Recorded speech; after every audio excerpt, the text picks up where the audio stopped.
Likewise, yeah, because it's like, it's good when you find a person who can, like the stuff you've recommended to me. It's just, it's really clever, isn't it? It's so funny. But I don't know if you agree, but because the guy, the main guy Ronnie, isn't, and, like he's not an arsehole, and it's not like, it doesn't feel like they're making fun of him. No, it looks like it's like building them up. That's what I can't, I think that's how it works. Yeah. Yeah, whereas if it was just like a prank fest, I don't know. I just love the woman with the butts. Oh, yeah. Have you seen it? What's that? Have you seen Jury Duty?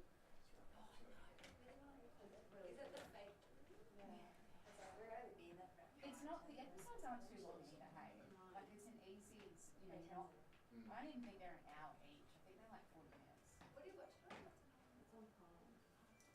Do you like James Marsden? Oh my god, I love it. It's so funny. I've seen all the clips. The one he's like, have you been on a jury before? He's like, yeah, can't. Yeah, that's right. Like, what?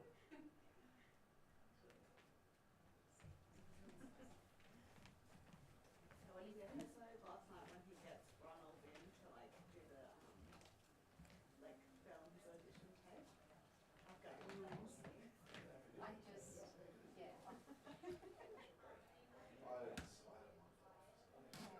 cool. So you're nearly done. Wow, that's a big one. I've been binging it. Um, What else have you got coming up for me? I know, I need to find something. I also watched Air as well. Not a great recommendation. What about the Gypsy? Oh, you watched it? Gypsy You watched Rose on? it? When did you watch that? I'd stay there for 6 months. Oh, like Sunday, Monday. It's on Thursday. I saw it on Saturday. Wasn't it good? I was watching a lot. Why do you think it was good? Was it the The acting. I don't know. anticipation? What were you saying about it? What's good? The Gypsy Rose at One Chart. Oh, You know the girl who, whose mother was Munchausen by Proxy syndrome, and then she got her boyfriend to kill the mother. She's just been released from that. Act. The act. The act. it's called The Act. Well, that's the drama series of Patricia Arquette. But then there's a doco series coming out as well. What's on Netflix? The act is on Netflix. No, the act is on Binge. Oh, Binge. I just finished it.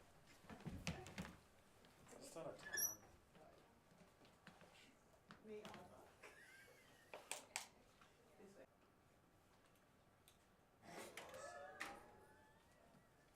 Oh.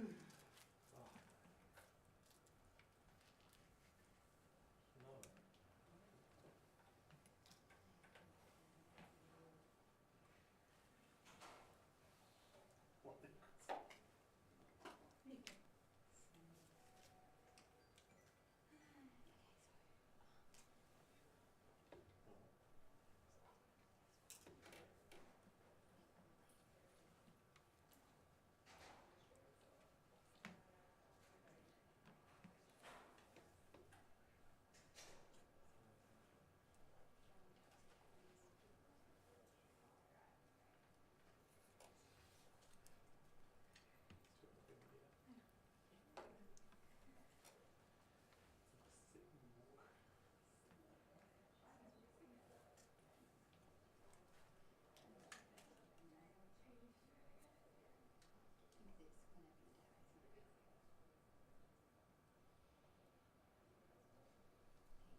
Good morning. Is everyone set up? Yes? Great. Well, we've just chaired what we intend to be the final Queensland Disaster Management Committee meeting for the Christmas evening storms and subsequent rain events. That means we're now moving fully into recovery mode in the Scenic Rim, Logan and on the Gold Coast. We'll be heading to impacted areas later today. 95% of homes that lost their electricity have now been reconnected in what has been a mammoth effort by our energy workers. A further 2,400 homes were reconnected in the last 24 hours. So there are still 6,000 Queensland households without electricity supply due to those storms. From today, though, we have the assistance of the Australian Defence Force, and we very much welcome that. They'll be working alongside our 1,000 energy worker crews, clearing access roads, making sure that our energy workers can get in and get power resupplied to what are now the hardest reconnections. 900 of those 6,000 have also had damage within their home that requires electrical certification, and we want to reassure those households that there are grants available to assist them to get the electricity work done within their homes. So in those cases, in those 900 cases, even when we get the electricity connected in their street, their house cannot be reconnected until the electrical work in the home has been checked and certified, and we have grants available to assist those households. We are also today announcing that we will forward $1 million to each of the 3 affected councils, so that's Gold Coast, Scenic Rim and Logan, for them to draw down for immediate clean-up work.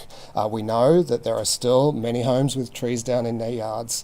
While we've cleared roads, in many cases there are still trees down on the side of those roads, and this $1 million is so that those councils can do whatever they need to do to get those trees cleared, whether that's bringing contractors, whether that's pay overtime, whatever they need to do to get those trees cleared. We're particularly conscious that we could see more storms in the same area in coming days, and so it's really important that we get that cleanup work done just as quickly as we can.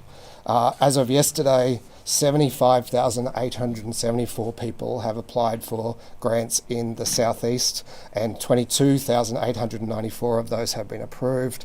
Similarly, in the far north, we've paid $4 million in payments to 24,999 people.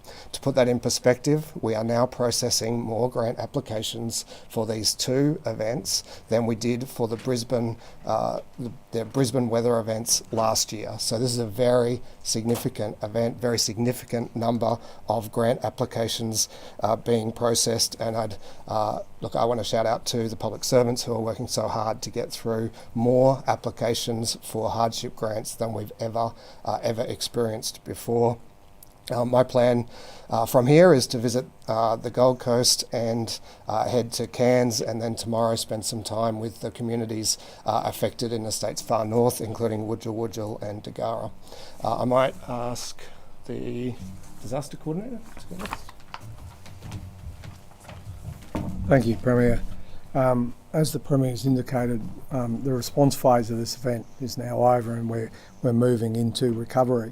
I'm pleased to say that we've had no further injuries or deaths reported as part of this event. And I want to take today to thank the community. I've stood here over the last few days and asked the community to work with us as emergency services to stay off our roads, to allow emergency services crews to do their jobs. And can I thank the community for your support in that? And that's why we haven't had any further injuries or deaths related to this event. Can I also thank the emergency services crews? We had over 500 emergency services staff deployed right from Christmas Day through these events in keeping our community safe. I know it's been challenging and the additional rain events didn't help in that, but can I also thank our emergency services staff. We have now no flood warnings active in the southeast Queensland.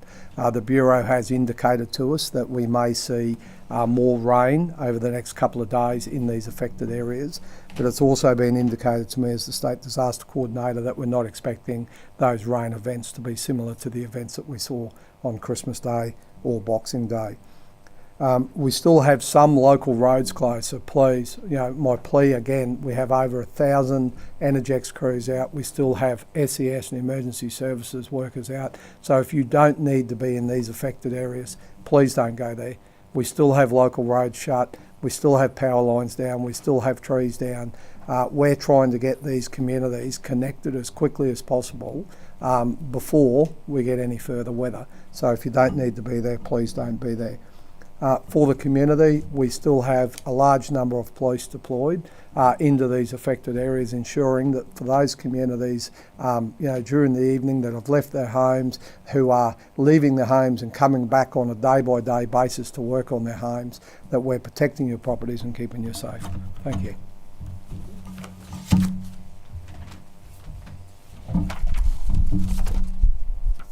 Good morning.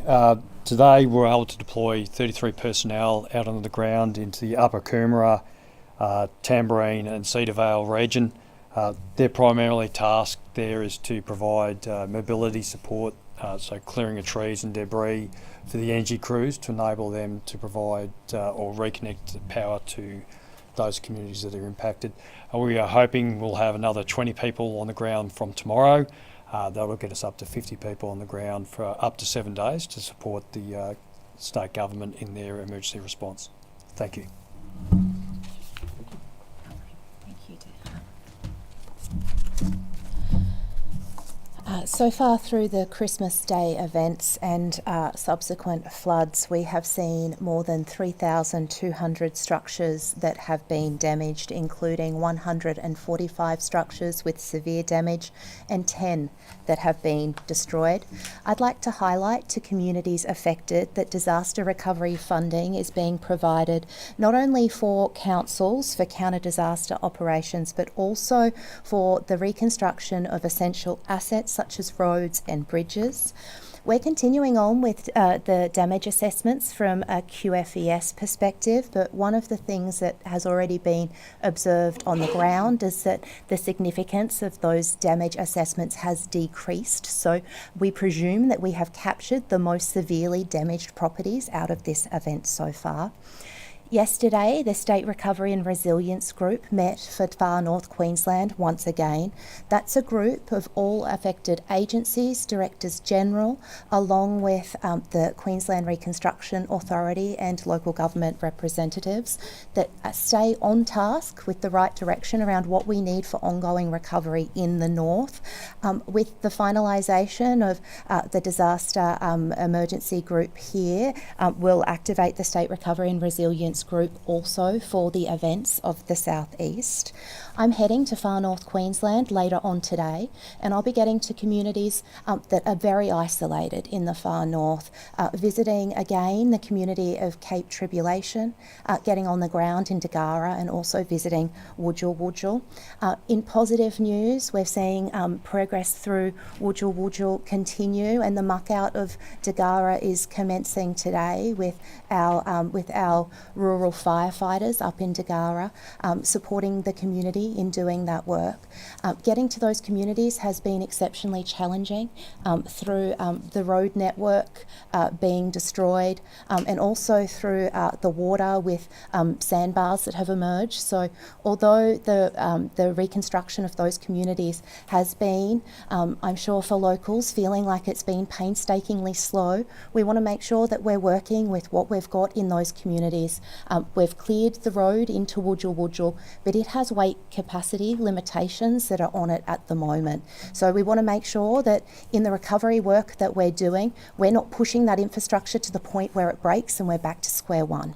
So while we're recovering those communities, we're doing it in a very systematic and strategic way to make sure that we are working with what we have on the ground and supporting local community members along the way.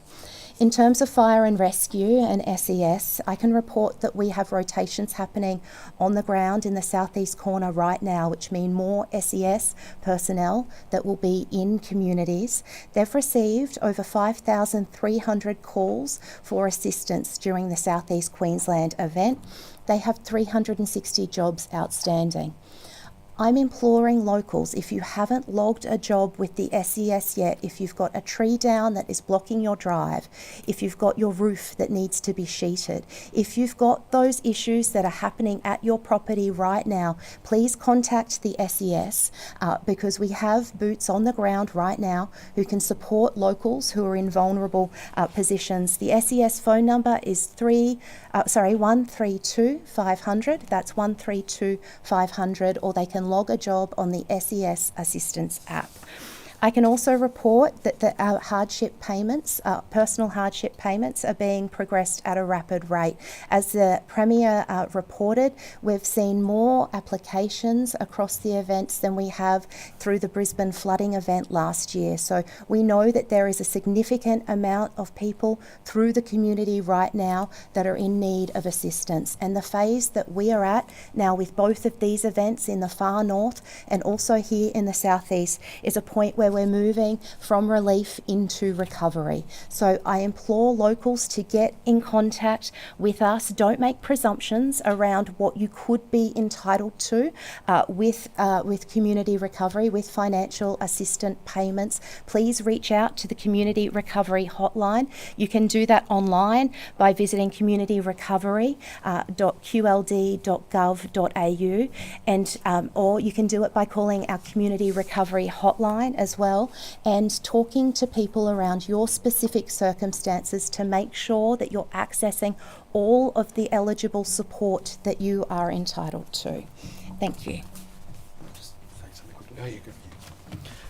Across the southeast, we know there are a number of communities that were particularly hard hit and are hurting as a consequence of the Christmas Day storms and also the flooding that followed. That's why the government is pleased to announce today $1 million in grant funding for the councils in the Scenic Rim, the Logan City Council and also the Gold Coast City Council.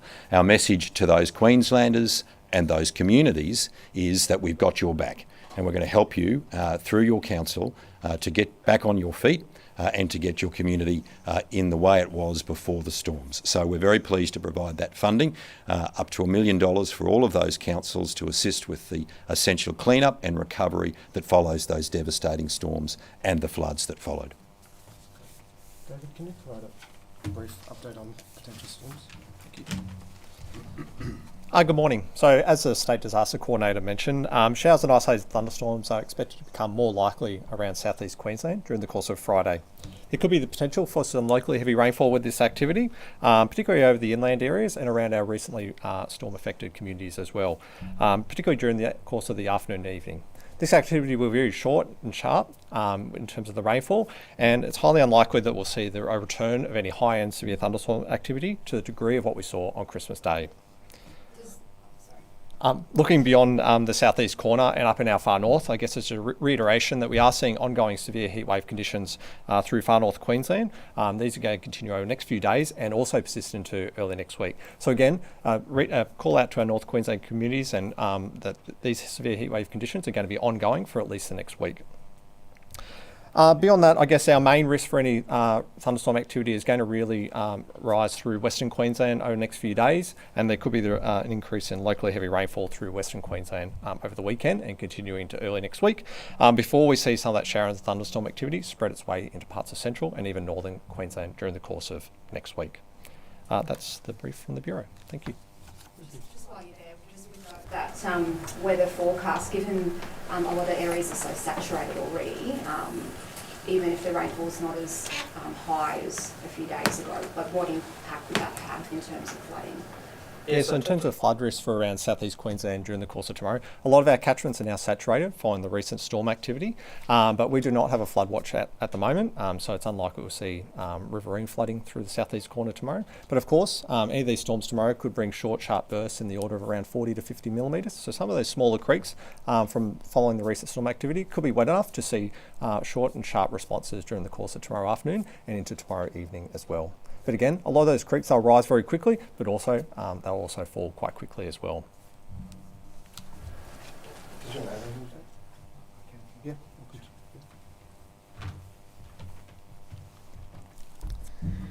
So, look, firstly, I've been out on the ground, I guess, the last 3.5 weeks, and I would like to acknowledge our amazing emergency management services, police, councils, the community, to see what they've done in and the hurdles that they have been thrown, and to see them continue to push forward has been absolutely inspirational. And I've seen council members of council who have almost been on the verge of tears, but because they couldn't do more.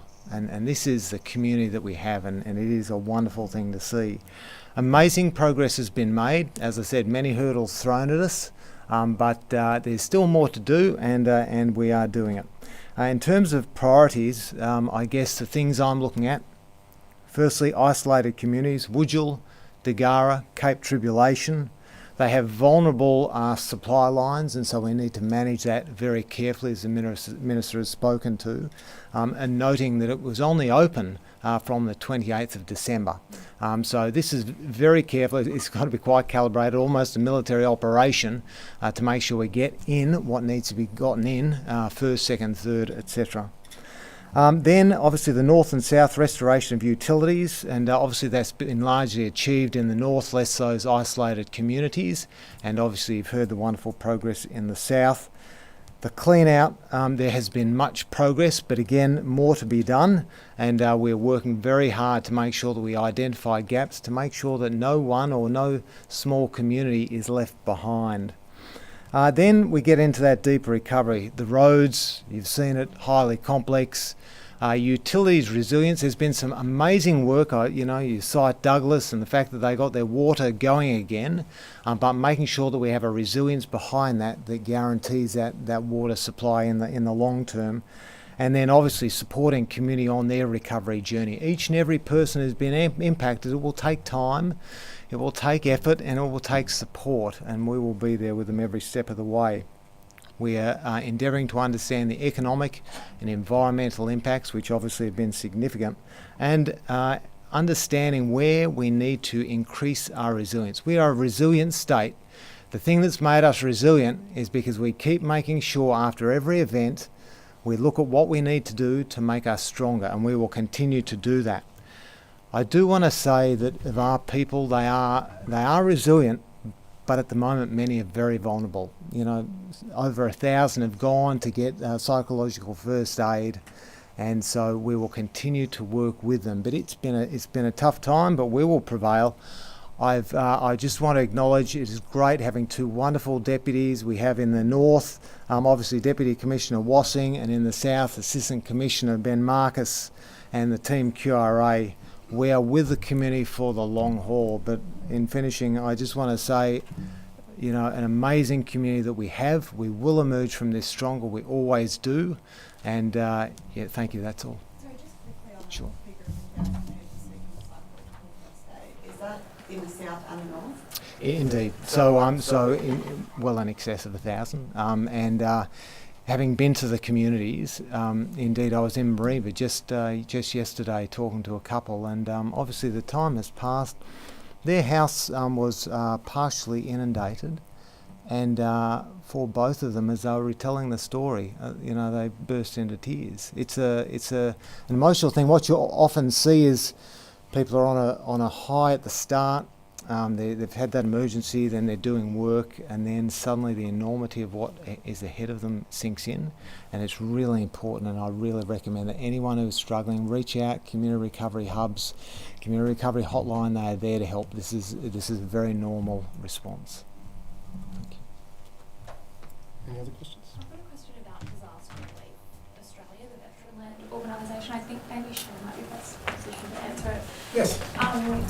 This organisation is obviously doing great work. They've been deployed to help with the recovery, but we've heard that they charge councils thousands of dollars per volunteer that is deployed, and for that reason some local councils might be reluctant to ask for that support.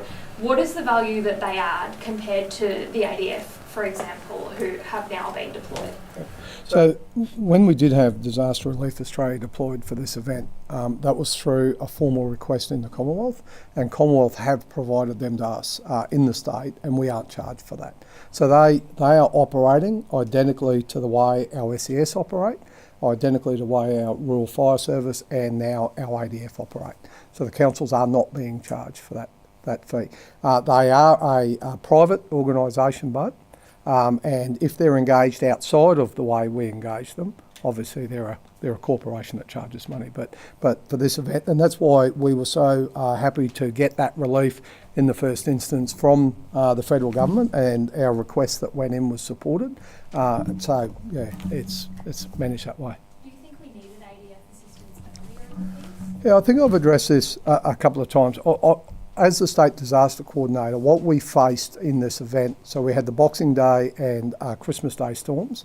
We had, at that stage, it was about 380 emergency services personnel on the ground, ready to be able to clean that up. I was comfortable as the State Disaster Coordinator that we were throwing everything at it that we could, and we had sufficient resources. Through our national sharing arrangements, we sought assistance and got specialist skills from interstate. I spoke about the 86 working at Heights SES that came in from Victoria, the SES that came in from New South Wales.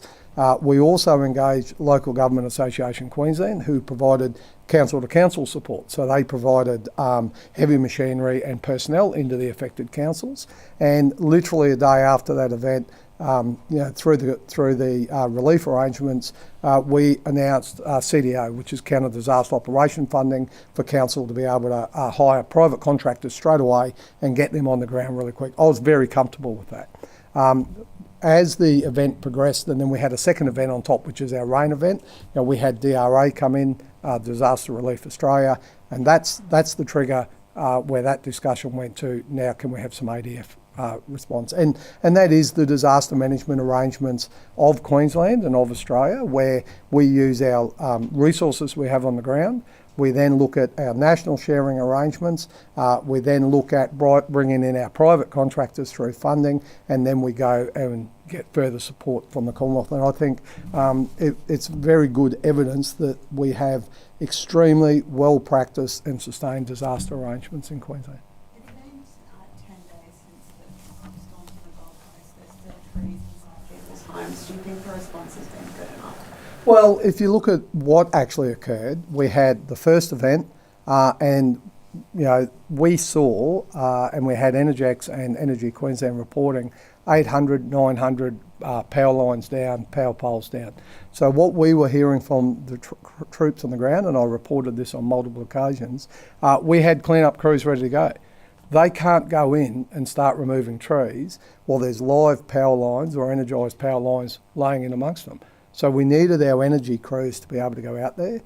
We heard from our energy crews that it wasn't just about recovering, it was actually about rebuilding our energy network.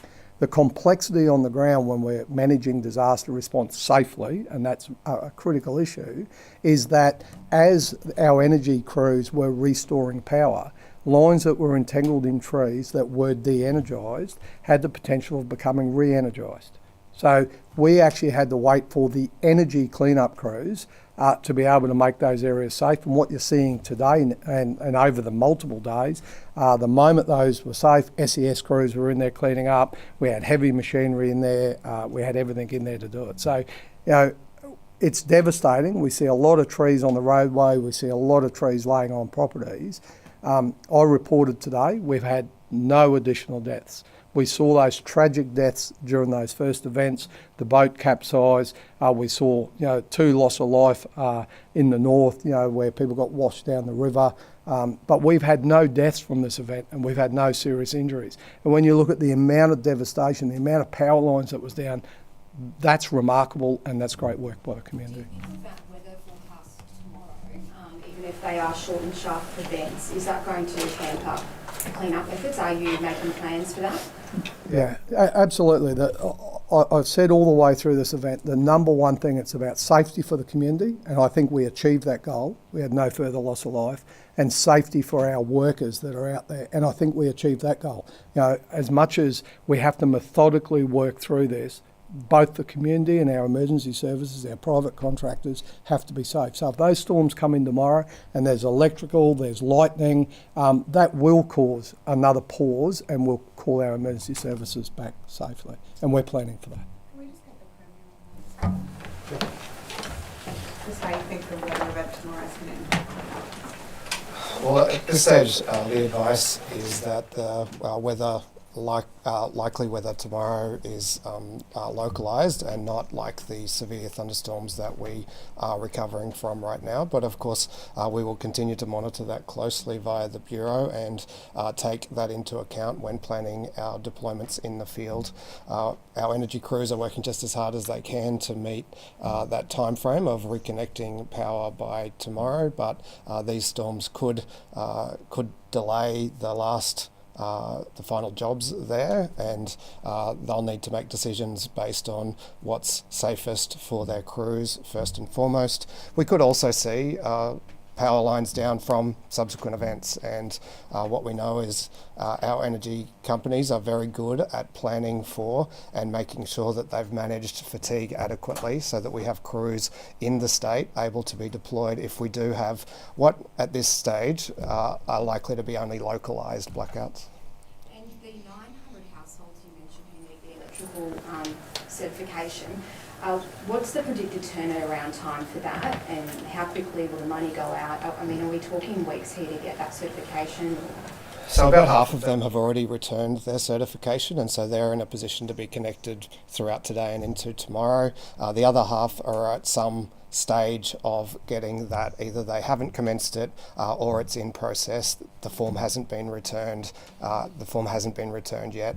Once that form is returned, we will move as quickly as we can to finalise the reconnection. There are teams in North Queensland, teams of electricians in North Queensland currently assisting people who haven't been able to access a contractor. The advice we have from industry at the moment is that in what are pretty well populated areas in the southeast, there are sufficient contractors, but we will look to identify further support there if that's required. What we really wanted to highlight today though is that if cost is the impediment, then there are grants available, and the initial grant is $200 for an inspection. So that means that people who currently have that notice, if they haven't yet secured an inspection, they should know that there is a grant there available. With the AEF on the ground today for the next week, how long do you think it will take until we see people with their power back on and all the trees cleared up? So we expect to see most people with the power back on by tomorrow, but the clean-up task, particularly of vegetation, is massive. That's why we have been allocated that Defence Force support for a week, and that's based on what the disaster coordinator anticipates is the clean-up time. But I'm happy to get him to talk more to that time frame. Yeah, thank you, Premier. As we've seen today, there's over 1,000 Energy Queensland staff out already doing that power reconnection today. The clean-up, I'm pleased to say most of the access areas have been cleaned up. We've still got some to go, and that's why we've got the ADF assisting us now. So where the clean-up task then moves to, and you would see where when we clean up roads, all that vegetation gets put on the side of the road. We now have to work with councils to go through and clean that up, and the additional support that's been given to councils today is to assist that, and also to now move into cleaning up those massive trees that we see down in people's yards that were a low priority because they weren't presenting a danger. As our state recovery coordinator said, we've got months ahead of us, but what I can say is power will be reconnected. We are on track for that to be reconnected tomorrow. I think it was 94% already today has been reconnected. I think we've got 5 local roads in the area that are still isolated due to trees and power lines down. So we are well and truly on that road.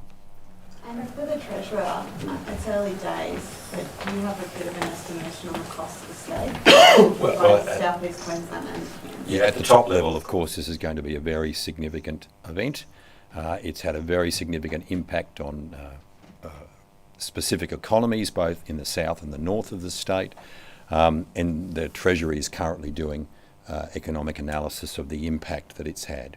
But I think everyone would know the impact on tourism in the north, the impact on communities in the south means that this will have a very significant impact. I was in far north Queensland yesterday, and just to see the damage to roads and the rail network, the Kuranda rail line, that runs 300,000 people a year, a very important part of the economy of the Tablelands and far north Queensland. There are 61 landslips on that rail. line. And so they all have to be cleared. Some of them are very close to sheer drops. That's the same with the road network. Thankfully, we've got 650 kilometres of state roads already open in the far north, thanks to the fantastic work. I can't really speak highly enough of the staff of the Department of Transport and Main Roads, just doing a wonderful job. But this is going to have a big impact on our economy. But I think Queensland is going to have confidence because of the strength of our budget and the strength of our economy. We can recover quickly from this, and the government will, of course, deploy whatever resources are necessary through those disaster recovery funding arrangements with the federal government to make sure that essential infrastructure is restored as quickly as possible. Ballpark though, it's like up to 5 billion, up to 3 billion. We're still working through that, and as soon as we've got an analysis that we can release publicly, we will do so. It'll be a lot of money. I think it's fair to say. There will be a great investment from the state and federal governments, and then there'll be an economic impact. But the message, can I also say, the message to Queenslanders and also to other Australians is the far north is open for business. Our hotels are open, our restaurants are open, our tourism operators are willing to show Australians a wonderful holiday and show the best of the far north to them. So we welcome tourists and visitors to the far north. Our airports are open. We welcome people returning. There's been some mixed messages in the south about the damage there. Obviously there's some damage to some roads and some rail networks, but otherwise tourism's open. And so we welcome people back to Queensland. And if you're planning a holiday, you're welcome to visit the far north in particular, and the Gold Coast, can I add, because they are open for business and they are welcoming tourists today, and they will welcome tourists in the future. Is upward of $10 million across No, I'm not willing to put a figure on it yet. I don't think that would be right until... no, the Treasury is doing that analysis. I've asked them to do that, and I would really wait for the experts to provide me with the advice before I make any further public comments, but clearly it will have a significant impact. Premier, the LNP says that it's an ironclad rule that a Premier shouldn't take time off during a disaster like the storms that we're seeing. What do you say to that? Well, when I was elected by my colleagues to be the Premier of this state, I made two commitments. One was that I would work hard for Queenslanders each and every day, and that is precisely what I have done.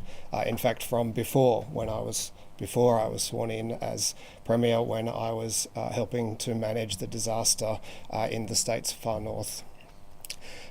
However, I also said in that speech that I intended to continue to spend some small amount of time with my young family when I could. And the reason for gazetting leave this week is that it allows the Deputy Premier to be the acting Premier and to take on official duties such as chair the Disaster Management Committee. I am fortunate to have a Deputy Premier that I can trust to take on that role. In fact, I have a large team with great experience who are all able to do their roles. This is not a one-person show. But as I said in that first speech, good leaders spend some time with their family. Of course, I was in touch with the disaster response and the acting Premier throughout the day. I returned the day before yesterday to visit the Gold Coast and work with Mayor Tom Tate down there. I was receiving updates on the weather throughout the evening before and monitoring the situation on the Gold Coast throughout. So there is no days off in this job. I am constantly in contact with the team, but I also have the benefit of a large and experienced team. To Hawaii to spend time with his family. Do you think that the attacks on him were unfair?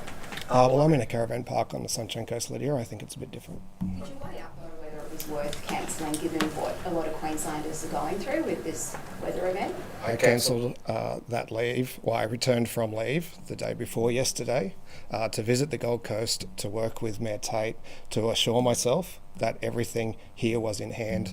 I was in constant contact throughout the day yesterday. As you know, Marlena, I was on the phone to you at one point. So, look, I am working hard every single day, but what you get with a leader who has a family is the need to balance that and to spend some time with them. And I don't think a day here or there, is that unreasonable? The LNP's criticism, though, is that you can phone in that being on the ground is important for Queenslanders to see, particularly during tough times. I've been on the ground. I've been on the ground in Cairns in the States far north 3 times since that incident. I'm back there this afternoon. I've been on the Gold Coast, I think 3 times. I've been in Logan. I've driven the road from Jimboomba through Mount Tamborine to the Gold Coast.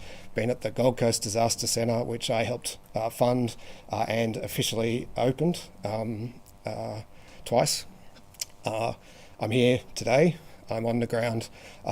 And can I also note that the Sunshine Coast was the centre of the weather event yesterday, or leading into yesterday. So I think I can very well work hard every day for Queenslanders while also eking out a little bit of time here and there to spend with my kids. So what's the measuring stick for, I guess, a politician in public life? Is it, if it's an overseas trip, it's a no-go, but if it's a local trip, it's okay? What's the... Look, ultimately, I think that's a question for the judgment of the people of Queensland.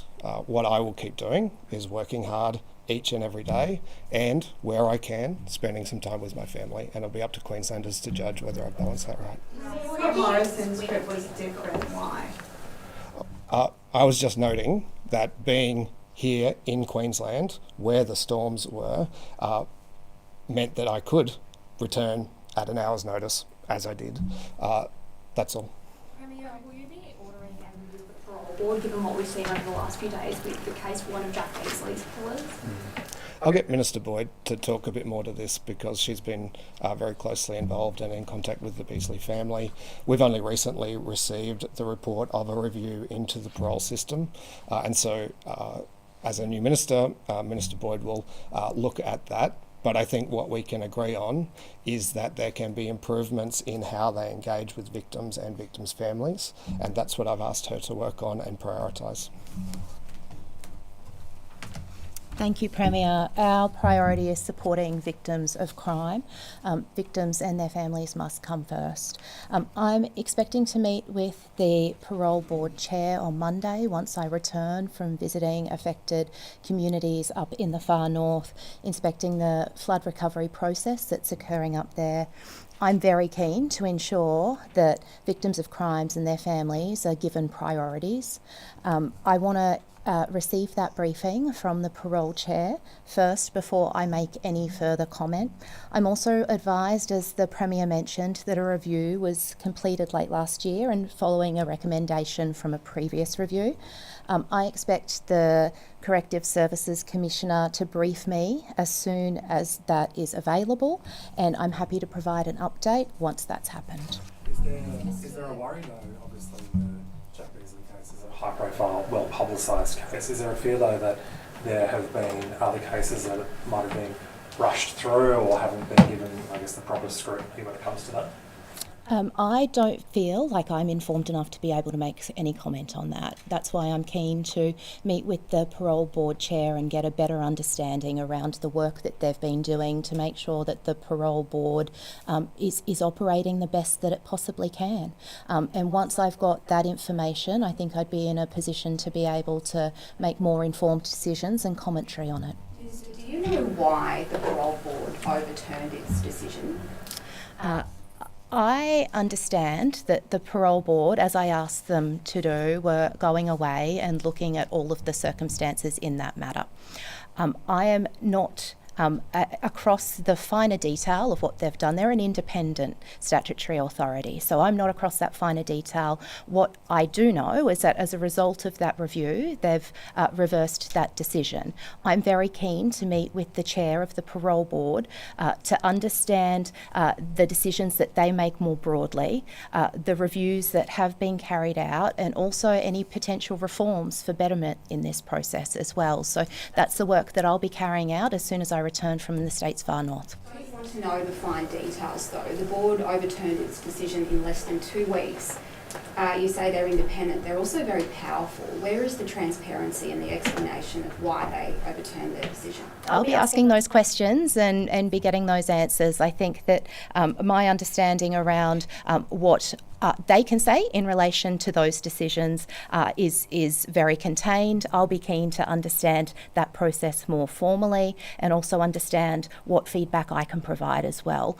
What I can commit to is the fact that our government is a government that puts victims first, and that as a minister I will be working to make sure that the parole board is making the best decisions that it can to make our community safe. Thanks. Sorry, just on the stat that you said before, 3,200 structures, how many of them are homes? Oh, that's a great question. That's in terms of the southeast, Lydia. Yeah, I understand some of them are sheds, so I can get you the specific breakdown in terms of what was a premises like a family home and what was a shed, because I believe that QFES will have all of that at its fingertips. It's just not in the papers before me. There's some data out that we have to go up. I'm for it. School safety, so there's some data out saying 1 in 5 kids don't feel safe in the classroom and 25% of teachers agree. How committed is the government to improving safety in classrooms, and is the teacher shortage to blame? So I understand some of that statistic relates to bullying, and we have very significant investments in anti-bullying programs, and they are evidence-based and peer-reviewed. So it is vitally important, though, that young people and their teachers feel safe at school. And I will ask the Education Minister to look at that study and see if there are any improvements we can make. Thank you very much. Thank you.